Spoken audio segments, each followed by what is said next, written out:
ഞാൻ മുസ്ലിം ലീഗിനോട് രാഷ്ട്രീയമായിട്ട് വിയോജിപ്പുള്ള ഒരാളാണ്. പക്ഷെ സത്യം പറഞ്ഞാൽ ഇന്ത്യ രാജ്യത്ത് മുസ്ലിം സമുദായം അനുഭവിക്കുന്ന ഏറ്റവും പ്രധാനപ്പെട്ട ഒരു പോരായ്മ എന്ന് പറയുന്നത് ബിജെപിയുടെ ഭീഷണിയല്ല, അല്ലെങ്കിൽ കോൺഗ്രസിന്റെ ഭാഗത്തുള്ള നിസ്സംഗതയല്ല. നേരെ മറിച്ച് മുസ്ലിം സമുദായത്തിന്റെ രാഷ്ട്രീയമായ ഇച്ഛാശക്തിയും ബലപേശൽ ശക്തിയും ഇല്ല എന്നുള്ളതാണ്. അതിന്റെ ഫലമായിട്ട് ഉണ്ടായിട്ടുള്ള ഒരു പിന്നോക്കാവസ്ഥയുണ്ട്. പിന്നെ വിദ്യാഭ്യാസപരമായിട്ട്, സാമൂഹികമായിട്ട്, സാമ്പത്തികമായിട്ടുള്ള പിന്നോക്കാവസ്ഥ അറിയുന്നത്. ഇതാണ് സത്യത്തിൽ ഇവിടെ ന്യൂനപക്ഷങ്ങൾ അനുഭവിക്കുന്ന ഏറ്റവും വലിയ പരാധീനത.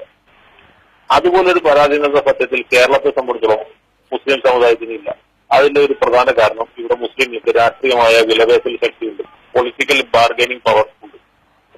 അത് ഉണ്ടായതിന്റെ പ്രധാന കാരണം ഇവിടുത്തെ മുസ്ലിം ലീഗാണ് എന്നതിൽ എനിക്ക് ഒരു സംശയമില്ല. അതുപോലെ വിദ്യാഭ്യാസപരമായ പുരോഗതി മുസ്ലിം സമുദായത്തിന് സമ്മാനിച്ചതിൽ ഒരു പ്രധാന പങ്ക്, പൂർണ്ണമായിട്ടും എന്ന് ഞാൻ പറയുന്നു, പ്രധാന പങ്ക് മുസ്ലിം ലീഗിനുണ്ട്. കാലാകാലങ്ങളിൽ വിദ്യാഭ്യാസ വകുപ്പ് കൈയാളിയ മുസ്ലിം ലീഗ്, പ്രത്യേകിച്ച് അതിന്റെ അനിശ്ചിത നേതാവായിരുന്ന CH മുഹമ്മദ് കോയ, അവരുടെയൊക്കെ പ്രവർത്തന ഫലമായിട്ട് മലബാർ ഭാഗത്ത് വിദ്യാഭ്യാസ സ്ഥാപനങ്ങൾ ധാരാളമായിട്ട് ഉയർന്നു വരിക, മുസ്ലിങ്ങളുടെയും അമുസ്ലിങ്ങളുടെയും സ്ഥാപനങ്ങൾ ഉണ്ടായി.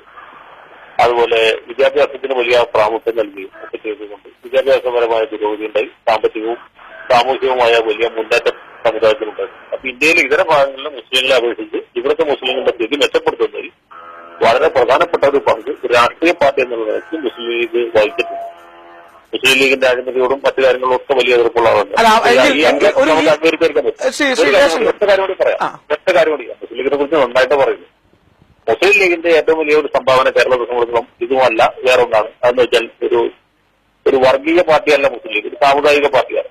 സമുദായത്തിന് വേണ്ടി വിലപേശുന്ന ഒരു പാർട്ടിയാണെങ്കിൽ പോലും മിതവാദ സമീപനം പുലർത്തുന്ന ഒരു സാമുദായിക പാർട്ടി എന്ന നിലയ്ക്ക് കേരള രാഷ്ട്രീയത്തിൽ ഈ പാർട്ടിക്ക് ഒരു വലിയ പ്രസക്തിയുണ്ട്. കാരണം ഈ പാർട്ടി ഇല്ലായിരുന്നെങ്കിൽ എന്ത് സംഭവിക്കുമായിരുന്നു നോക്കാം.